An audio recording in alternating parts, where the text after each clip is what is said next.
বাংলাদেশ ব্যাংকের রিজার্ভ চুরির ঘটনায় এখনও শেষ হয়নি স্থানীয় তদন্ত। প্রায় ৩ বছরে মামলার কুলকিনারা করতে পারেনি পুলিশের অপরাধ তদন্ত বিভাগ সিআইডি। শেষ হয়নি আন্তর্জাতিক বিভিন্ন সংস্থা এবং ব্যক্তির কাছ থেকে তথ্য সংগ্রহের কাজ। এমনকি কবে নাগাদে তদন্ত শেষ হবে তাও স্পষ্ট নয়।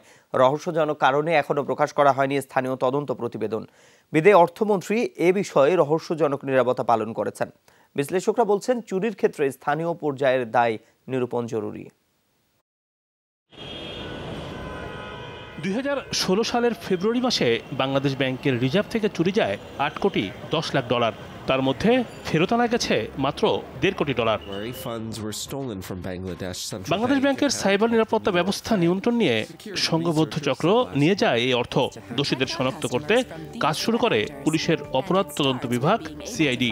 কিন্তু দীর্ঘদিনেও শেষ করা যায়নি তদন্ত, শনাক্ত হয়নি অপরাধী। চুরির ক্ষেত্রে আন্তর্জাতিক চক্র জড়িত, তাই বিভিন্ন দেশ এবং সংস্থার কাছ থেকে তথ্য সংগ্রহ করছে সিআইডি।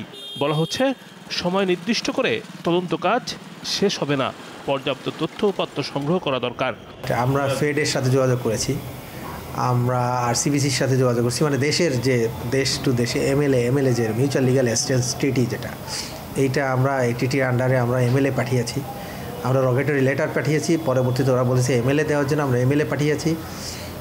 আমরা শ্রীলঙ্কার সাথেও যোগাযোগ করেছি এবং শ্রীলঙ্কার সাথেও প্রোগ্রেস আছে। জাপানের সাথে যোগাযোগ করেছি, জাপানও আমাদের ভালো ফিডব্যাক দিচ্ছে।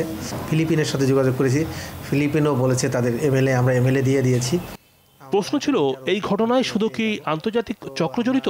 বাংলাদেশ ব্যাংকে কর্তব্যরতদের দায় কতটুকু তাকে নিরূপণ করা গেছে? এখানে যে কোনো প্রক্রিয়ায় জড়িত থাকলে কেউই স্পেয়ার হওয়ার কোনো সুযোগ নাই। তখন বিষয়গুলো একটার পর একটা ঘটে গিয়েছে। সুতরাং আমরা সমস্ত বিষয় মাথায় রেখে কিন্তু আমরা তদন্ত করছি। বিশ্লেষকরা বলছেন, স্থানীয় তদন্তে গতি আনা দরকার। সেই সঙ্গে সরকারের তদন্ত প্রতিবেদনও প্রকাশ করা উচিত। কারা এই ঘটনায় জড়িত তা নিরূপণ না হলে বিশ্বে খারাপ নজির স্থাপন হবে। কোনোভাবে এটি মনে করি যে আমরা আগে আন্তর্জাতিক পর্যায়ের বিষয়গুলোকে আমরা সুরাহা করব, কিন্তু দেশের বিষয়গুলোকে উপযুক্তভাবে যদি আমরা সুরাহার উদ্যোগ না নিই, তাহলে স্বভাবতই যারা আন্তর্জাতিক পর্যায়ে জড়িত তারাই প্রশ্ন তুলবেন যে দেশের ভিতরে যে সমস্ত বিষয়গুলো জড়িত থাকতে পারে সেগুলোকে উপযুক্তভাবে আইনি আওতায় নেওয়া হয়েছে কিনা।